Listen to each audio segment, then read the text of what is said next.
오늘은 누가복음 2장 39절에서 52절까지의 말씀입니다. 우리 합독하겠습니다.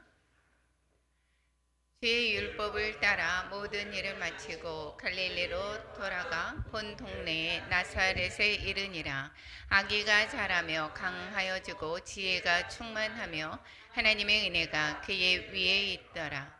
그의 부모가 해마다 유월절이 되면 예루살렘으로 가더니 예수께서 12살 되었을 때에 그들이 이 절기의 관례를 따라 올라갔다가 그 날들을 마치고 돌아갈 때에 아기 예수는 예루살렘에 머무셨더라.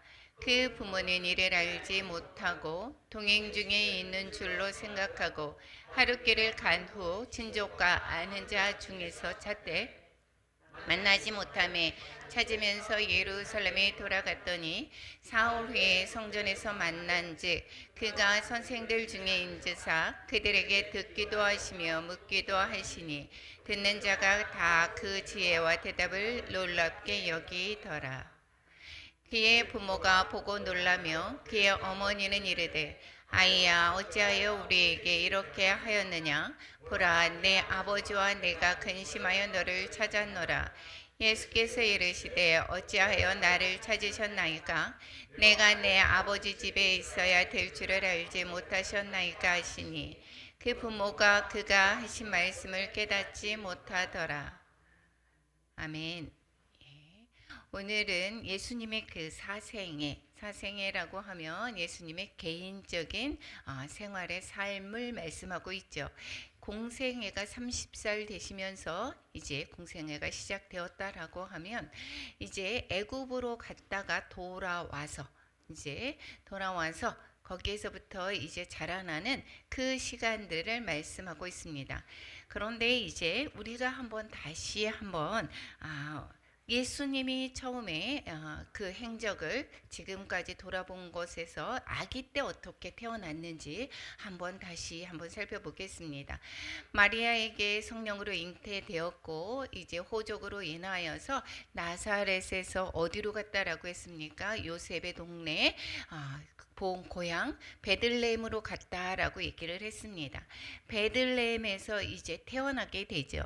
태어나고 이제는 그 다음에 할례를 받게 됩니다. 할례를 받고 나서 이제 조금 더 있다가 베들레헴에 기거하고 있는 동안에 2살이 채 안 됐을 때 거의 2살쯤 되었을 때에 동방에서 이제 또한 아기 예수를 경배하러 오게 됩니다.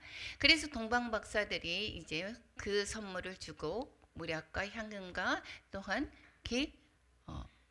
물약, 향금, 유향 여기 세 개를 주고 그것으로 인해서 이제 꿈에 나타나서 이제 헤롯이 그 아기들을 죽이려고 하니까 애굽으로 도망가라라고 해서 애굽을 이제 도피하는 과정이 있었습니다.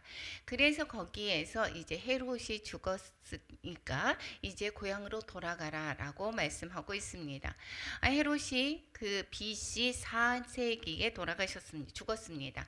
그러니까 예수님이 원래에 탄생한 것은 AD 언제여야 되겠습니까? 1년 BC AD 1년이 되어야 그러니까 0년 이 따라서 예수님의 탄생을 그렇게 계산을 했는데 여기에서 예수님의 계산이 잘못되었습니다. 뭐가 잘못되었느냐라고 한다면 예수님은 원래 자체가 530년도에 디오니시우스 엑시쿠스 저도 잘 이제 이번에 알았습니다. 디오니시우스 엑시쿠스가 이제 주후 527년에 그리스도의 탄생일을 이제 추산하게 됩니다.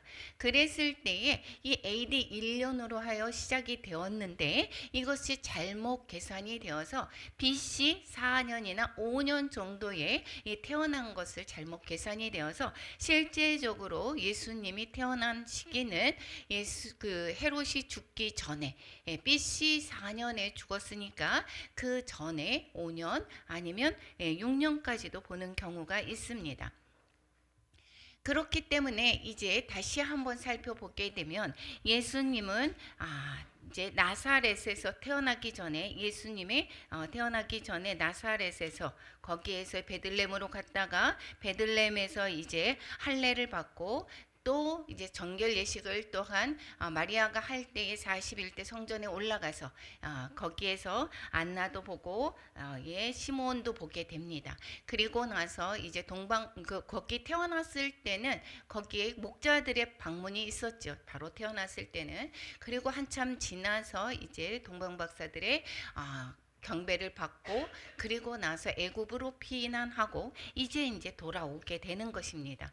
헤롯이 죽었으니까 이제 돌아가라라고 말하고 있습니다. 이집트 망명에서 이제 돌아온 예수의 유년 시절을 성경에서는 기록한 곳이 누가복음의 12살 때의 기록밖에는 없습니다. 여기에서 한번 살펴보겠습니다. 주의 율법을 따라 모든 이제 39절 40절 한번 같이 읽어보겠습니다. 주의 율법을 따라 모든 일을 마치고 갈릴리로 돌아와 본 동네 나사렛에 이르니라. 아기가 자라며 강하여지고 지혜가 충만하여 하나님의 은혜가 그의 위에 있더라. 애굽에서 돌아와서 예수님의 그 또한 자라나는 것을 먼저 기록하고 나서 그 다음에 이제 12살에 누가는 예수님을 기록하고 됩니다. 그런데 예수님이 돌아왔을 때에 왜 또한 베들레헴으로 안 가게 되었고 또 다시 이제 또한 고향 나사렛으로 왔는가? 여기를 얘기를 하고 있죠. 주의 사자들이 죽은 뒤에 애굽에서 이제 현명해서 이제 돌아오게 되었다. 이렇게 이야기를 하고 있습니다. 거기에 유대 땅에는 아켈라오가 그의 아버지 헤롯을 이어서 유대 임금이 되었기 때문에 거기로 가기를 무서워해서 갈릴리로 가게 되었다. 이렇게 말씀하고 있습니다. 그리고 나서 예수의 그 소년기 12살 시절에 예수님을 기록하는 것을 볼 수가 있습니다. 예수가 12살 6월 되던 6월절 때에 예루살렘으로 갔다라고 이야기를 하고 있습니다. 1년에 3번은 이제 성전에서 예배를 드리게 되죠. 그래서 그의 부모도 6월절에 예루살렘으로 가게 되면서 예수님이 동행했던 것으로 볼 수가 있습니다.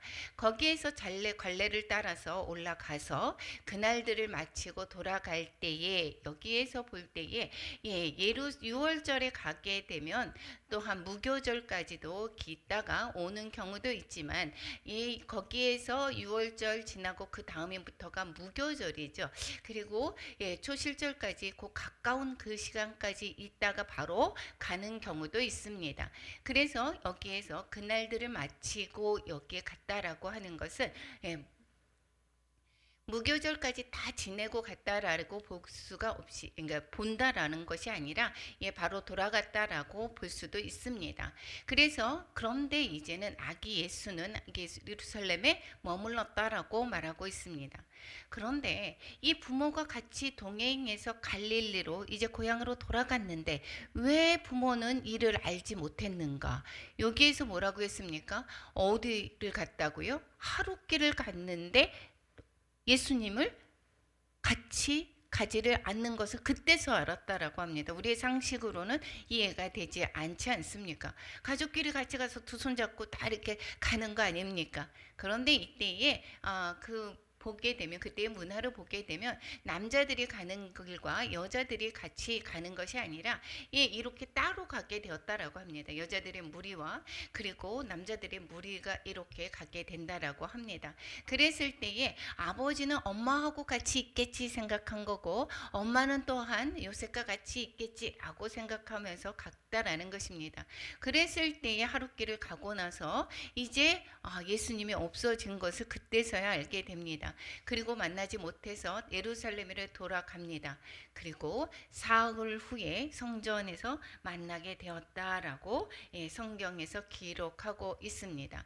그랬을 때 거기에서 가 보니까 예수님이 뭐 하고 있었습니까?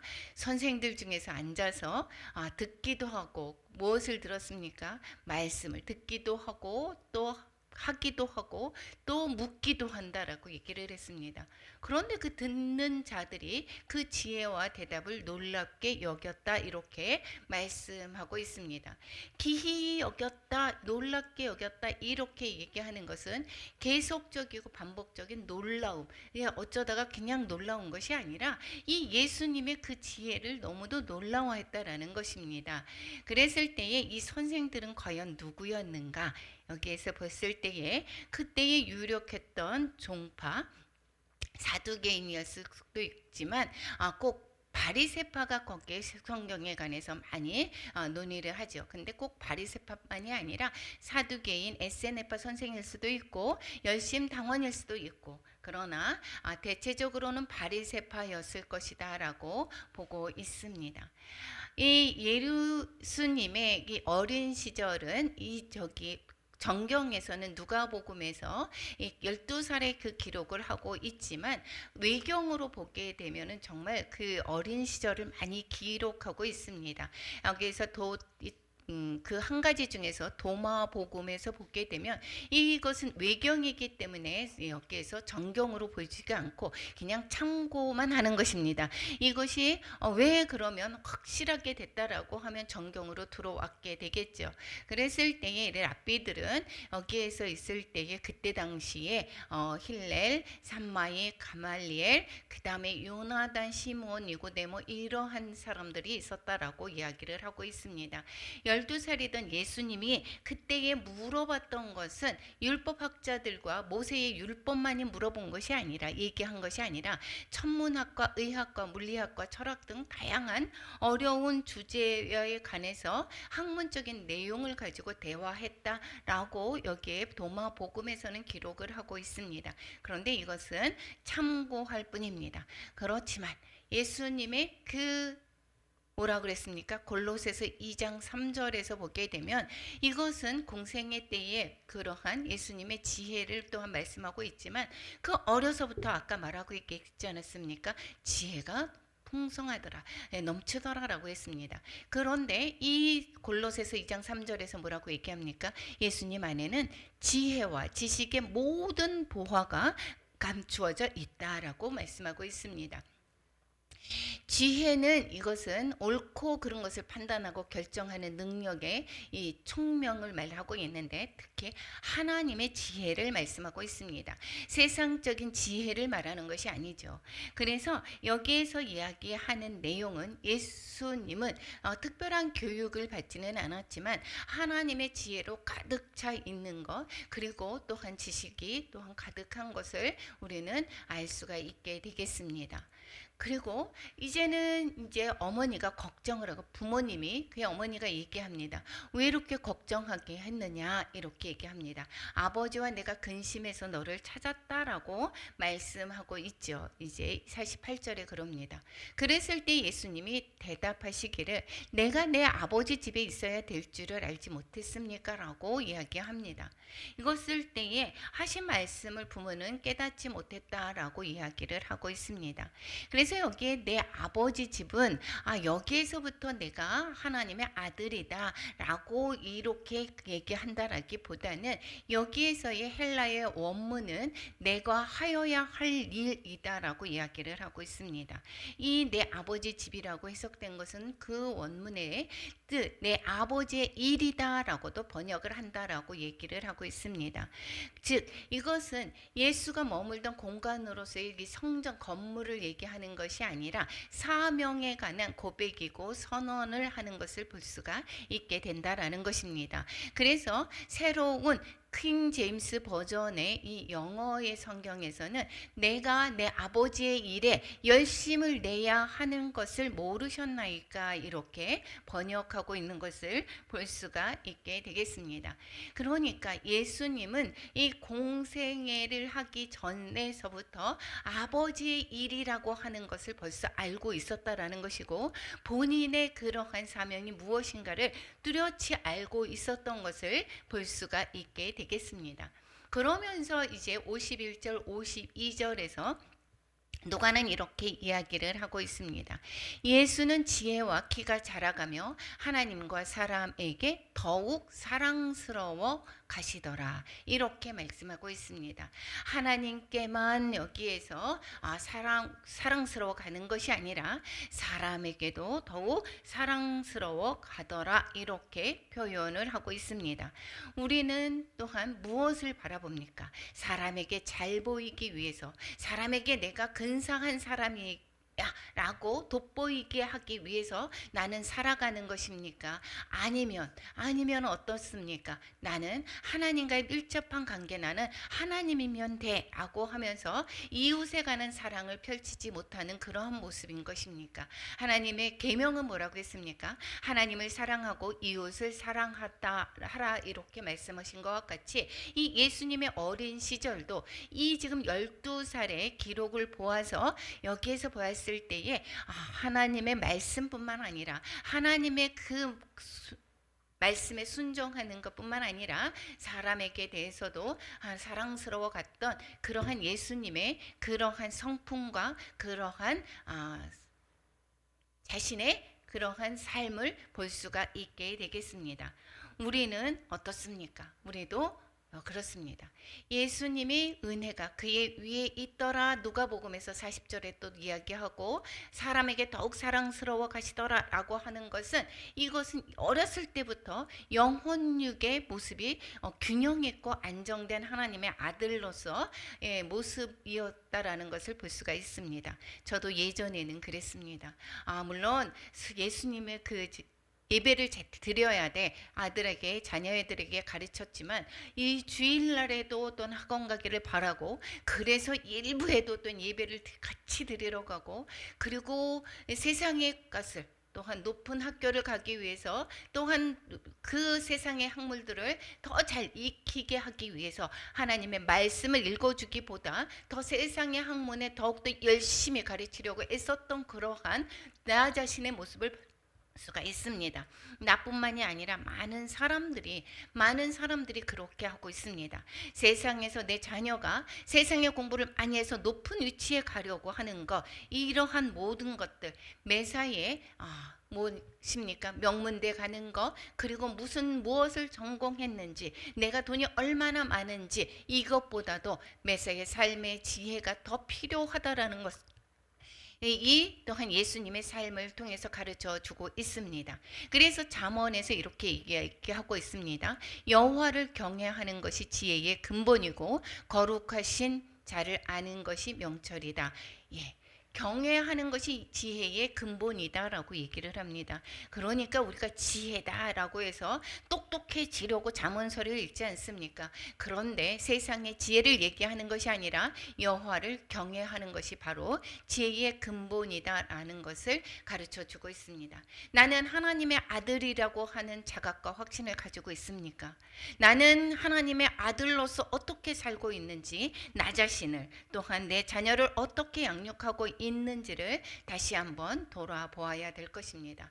우리는 세상에 살았을 때에 이렇게 완벽한 사람이 없습니다. 예수님은 죄도 없으시고 그러한 또한 하나님의 말씀에 기초를 해서 또한 지혜가 넘치는 모습으로 말미암아 그 삶을 흠없이 살아가는 모습을 볼 수가 있지만 이 세상의 사람들은 모든 죄를 갖고 태어나신 사람들이고 그렇기 때문에 완벽한 사람은 없습니다. 그런데 어떠한 사람의 다른 사람의 잘못을 가지고 비판하고 판단하고 정죄하고 이러한 모습을 보지 않습니까? 나는 그러면 과연 의로운 자인가? 그렇지 않다라는 것입니다.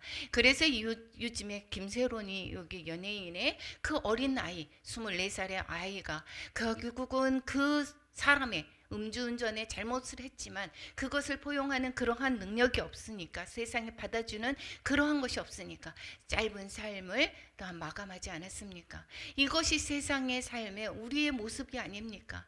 이것은 우리가 완벽할 수 없지만 내가 지혜를 찾고 하나님의 그 말씀이 하는 것이 무엇인가 그것을 잘 깨달았다면 또한 그 죽은 그 자녀도 김세론인가 그 사람도 예수님을 잘 알았다라고 하면 어려운 중에 잘 이겨나갈 수 있는 힘이 있었지 않았을까라고 생각을 해봅니다. 우리는 너무도 완전하지 않습니다. 그렇지만 우리가 추구해야 되는 것은 세상의 완벽한 삶을 추구하는 것이 아니라, 세상이 완벽할 수는 없습니다. 내가 부족하지만 예수 그리스도의 의로 말미암아 의로워져 가는 것, 내가 점점 하나님을 닮아가는 모습, 이것이 바로 지혜로운 삶인 것이고, 하나님을 가까이 하는 삶, 이것이 바로 경외하는 삶, 이것이 바로 지혜의 삶이다라는 것을 예수님의 삶을 통해서 가르쳐 주고 있습니다.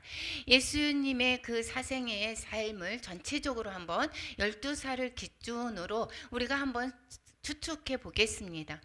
태어날 때까지 10살까지는 유학이죠. 이것은 아마 자연과 함께하는 삶이었을 것입니다.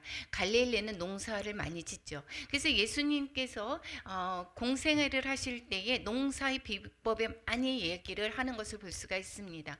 이것은 예수님께서 자랐을 때에 그 많은 자연과 접하면서 함께하는 삶이었 통해서 이 자연의 원리, 이러한 것들을 통해서 하나님을 가르쳐 줬던 그러한 모습들을 볼 수가 있습니다. 10살에서 이 20살까지의 청소년기는 분명히 목수다, 요셉이 목수다라고 했습니다. 그런데 그러니까 어떻게 되겠습니까? 노동과 함께하는 삶이었을 것입니다.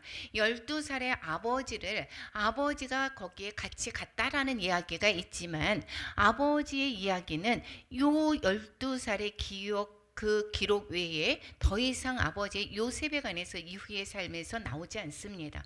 그것은 어떻다라는 것을 볼 수가 있느냐면, 요셉은 일찍 돌아가셨다라고 볼 수가 있게 되는 것입니다.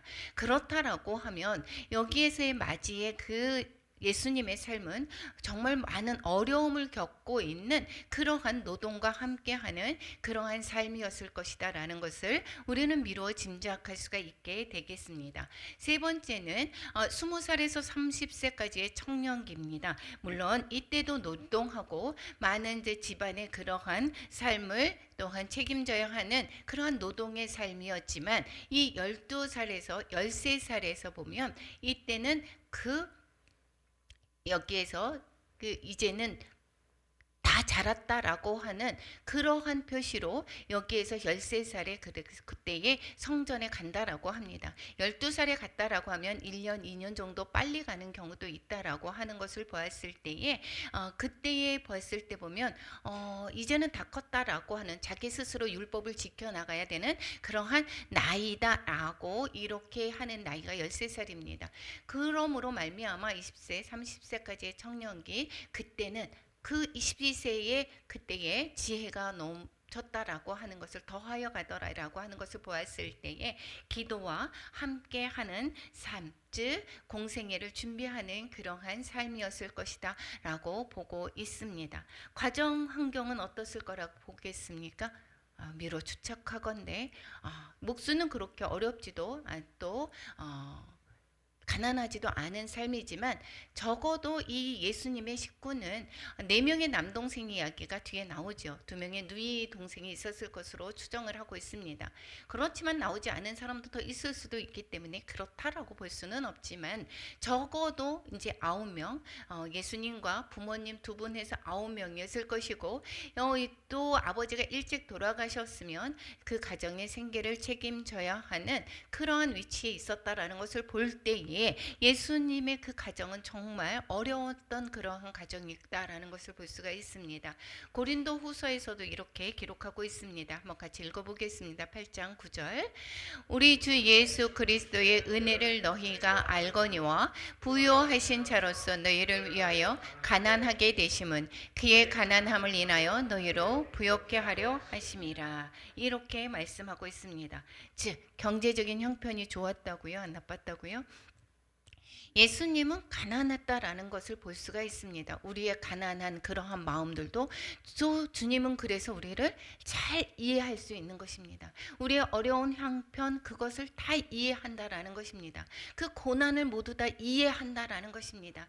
예수님이 십자가에서 내려와서 이 땅에 사람으로 오셨지만, 그 오셔서 부요한 환경의 그러한 예수님이 아니라 그 가난한 그러한 삶을 몸소 또한 실천하셨기 때문에 그러한 자들을 위로하는 그러한 모습을 우리는 알 수가 있다라는 것을 가르쳐 주고 있습니다. 그리고 또한 사상의 삶을 또한 추측해 보건대 여기에서 뭐라고 있겠습니까? 히브리서 4장 14절 같이 한번 읽어보겠습니다. 우리에게 있는 대제사장은 우리의 연약함을 제물하지 아니하는 자가 아니시오 모든 일에 우리와 한결같이 시험을 받은 자로되 죄는 없으시니라. 예, 물론 또한 여러 가지 시험을 당했다라는 것입니다.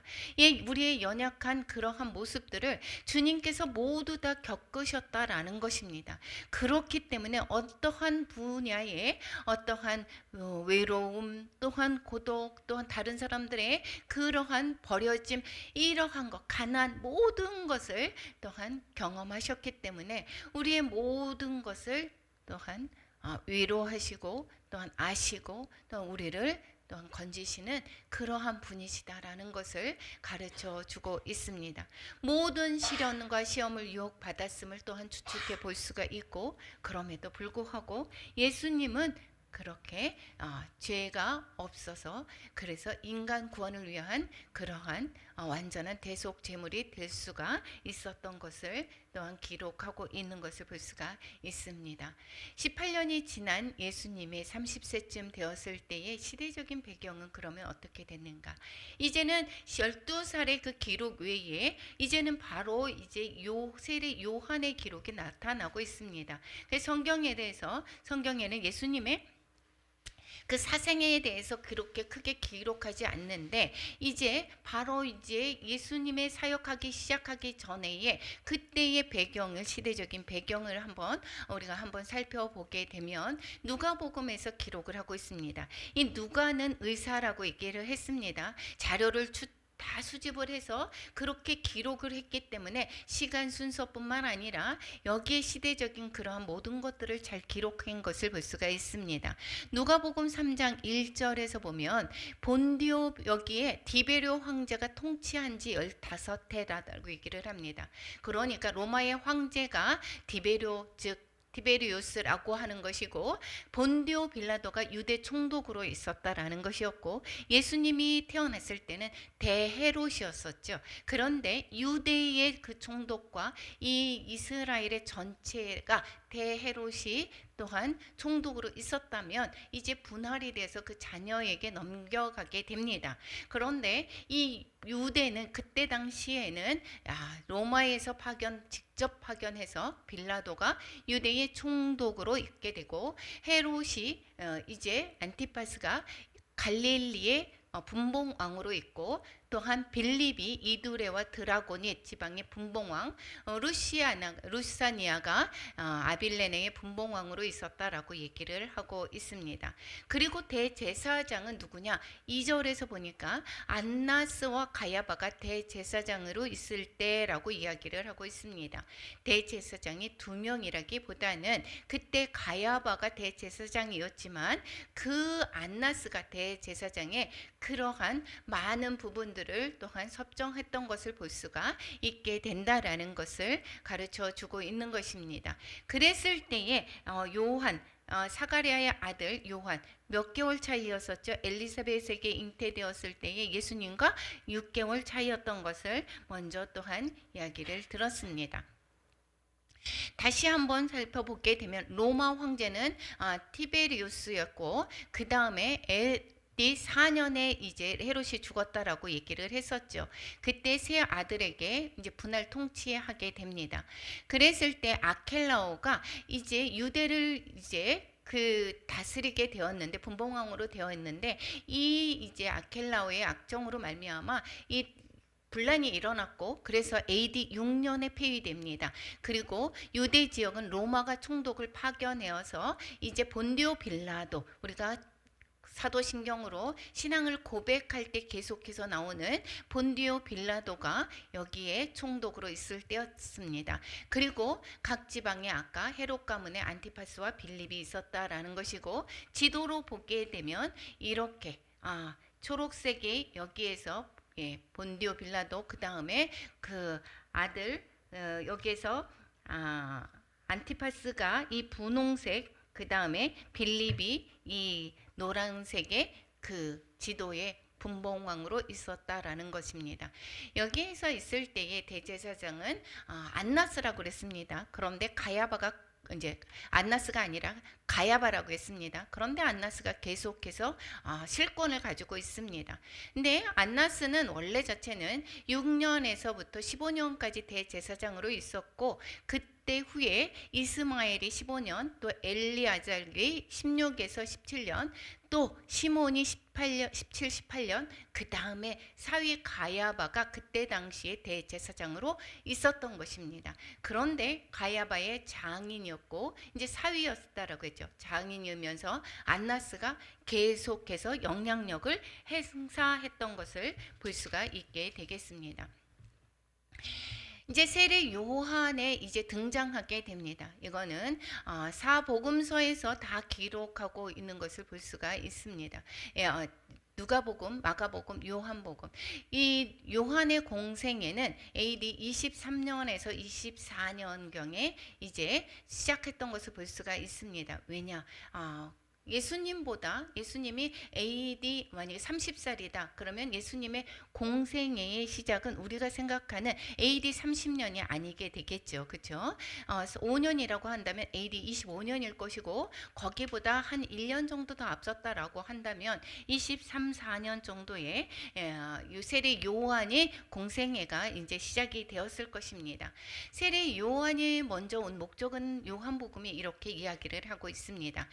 요한복음 1장 6, 7절 우리 같이 한번 읽어보겠습니다. 하나님께로부터 보내심을 받은 사람이 있으니 그의 이름은 요한이라. 그가 증언하러 왔으니 곧 빛에 대하여 증언하고 모든 사람이 자기로 말미암아 믿게 하려 함이라. 그러니까 세례 요한이 온 목적이 바로 무엇입니까? 본인이 내가 나를 위해서 내가 잘났어, 나 이런 사람이야 라고 자신을 드러내는 것이 아니라 이 요한 하나님으로부터 보내심을 받았다라는 것입니다.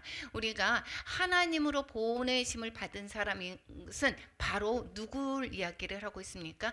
사도시대에는 사도를 이야기를 하고 있는 것처럼 여기에서 얘기할 때에 내 스스로 하나님께 보내심을 받았다라고 하는 것은 우리가 대사 외교관 하면은 무엇을 위해서 합니까? 보낸 자의 기쁨을 위해서 하는 것입니다. 이거를 잘 기억해야 됩니다. 우리가 하나님의 그 맡은 자는 충성이다라고 이야기를 하고 있죠. 우리가 무엇을 맡았는가? 하나님의 복음 전하는 자를 맡았다 그러면 그것은 충성이다라는 것입니다. 그리고 이 세례 요한은 그의 말씀대로 하나님께 보내심을 받은 사람의 그 모습 그대로 순종하는 것을 볼 수가 있습니다. 그가 증언합니다. 누구를 증언합니까? 예수 그리스도. 빛에 관해서, 빛은 바로 예수님이라고 있겠습니다. 빛에 대해서 증언하고 예수님으로 말미암아 또한 어떻게 해요? 믿게 하려고 먼저 왔다라고 이야기를 하고 있습니다. 메시지는 그래서 뭐라고 하느냐면 회개의 복음을 전했다라는 것입니다. 그래서 마태복음에서도 그렇고 이 누가복음에서도 계속해서 회개의 또한 메시지를 외치는 것을 볼 수가 있습니다. 회개하라, 천국에 가까이 왔다. 회개의 세례를 전파했다라고 말씀을 하고 있습니다. 세례 요한에 대한 예언의 이루심은 이것은 이제 누가복음과 마태복음에서도 인용을 하지만 이것은 바로 이사야서의 그 예언이 이루어진 것이다라는 것입니다. 세례 요한이 스스로 예수님이 오시기 전에 그 길을 닦는다라는 것이 바로 이사야서에서 예언이 되었고 선지자 이사야의 말씀대로 이제 그 세례 요한이 예수님의 오실 길을 예비하는 모습인 것입니다. 이것은 5절에서 이야기하면 모든 골짜기가 메워지고 모든 산과 작은 산이 낮아지고 굽은 것 즉 삐뚤어진 것 고다지고 험한 길 거친 길이 평탄해질 것이다. 이렇게 이야기하는 것은 우리의 마음을 표현하는 것입니다. 이거 은유적인 표현하는 것입니다. 인간의 죄성들이 여기에서 어떻게 된다고요? 고다지고 평탄해질 것이다. 이렇게 표현하는 것입니다. 누구로 말미암아? 예수 그리스도를 믿음으로 말미암아. 그렇기 때문에 여기에서 세례 요한은 먼저 우리의 마음들을 비춰보고 회개의 선포를 외치고 있습니다. 이것은 바로 사가랴의 그 요한의 아버지 사가랴의 거기에 예언에 대한 그 말씀도 또한 성취인 것을 볼 수가 있습니다. 세례 요한이 태어났을 때 그 아버지가 이제 예언을 하게 됐죠. 그랬을 때 하나님께 찬양 드렸을 때 주 앞에 앞서가서 그 길을 준비하고 주의 백성에게 그 죄 사함으로 말미암는 구원을 알게 한다라고 이야기하는 그대로 이 세례 요한은 그의 사역을 잘 감당하는 것을 볼 수가 있습니다. 이 세례 요한은 자신을 소개하는 것이 아니라 예수님을 소개하고 있습니다. 내 뒤에 오시는 나보다 능력 많으신 이가 내 뒤에 오신다라고 하면서 예수님을 소개하는 것입니다. 그가 너희에게 성령으로 세례를 베풀 것이다 라고 말씀하고 있습니다. 이 세례 요한을 통해서 여기에서 먼저 경고의 메시지를 보내시는 하나님이신 것입니다. 회개를 촉촉 촉구하십니다. 우리가 어떤 일을 할 때에 하나님은 반드시 경고의 메시지를 합니다. 우리가 선지서가 그렇게 많은 것이 뭐라고 합니까? 우리가 하기 전에 너희들에게 일깨워집니다. 부모의 잔소리나 마찬가지입니다. 잘못했을 때 너 돌아와라. 그랬을 때에 말을 안 들을 때는 회초리를 들게 되죠. 이 똑같습니다. 어떤 일을 하기 전에 경고의 메시지를 하나님은 보내십니다. 노아의 때에 뭐라고 했습니까? 또 배를 만들게 하심으로 경고를 하게 됩니다. 이 세상이 멸망할 것이니까 구원, 지금 이 세대가 악하다라고 계속해서 노아의 때도 하나님께서는 경고를 하십니다. 그리고 소돔과 고모라 때에는 그 직전에 천사를 보내셔서 경고를 하게 되었고, 또한 바벨론 포로 때는 여기에서 예레미야가 40년간 경고의 메시지를 선포했던 것을 볼 수가 있게 되겠습니다. 예수님께서도 예수님이 오시기 전에 세례 요한이 경고의 메시지를 하고 있는 것을 볼 수가 있습니다. 뿐만 아니라 예수님의 공생의 활동을 하시기 전에 먼저 활동한 이 세례 요한은 여기에서 뭐라고 했겠습니까? 세상에 거기에서 오심을 세례 요한은 전했다라는 것입니다. 그 메시지가. 그러면 예수님이 오실 때에 그래서 그 역할을 정말 잘 담당하지 않았습니까? 그러면 예수님의 다시 오심을 우리는 그러면 전파하는 사람들은 그럼 누가 되어야 되겠습니까? 바로 우리여야 된다라는 것입니다. 주님께서 이 세례 요한 한 사람이 그 역할을 처음 오셨을 때 담당했지만 마지막 때 주님을 믿는 우리 성도들은 우리가 예수님의 다시 오심을 어떻게 해야 될까요? 선포해야 됩니다. 그래서 우리가 복음을 전해야 되는 것입니다.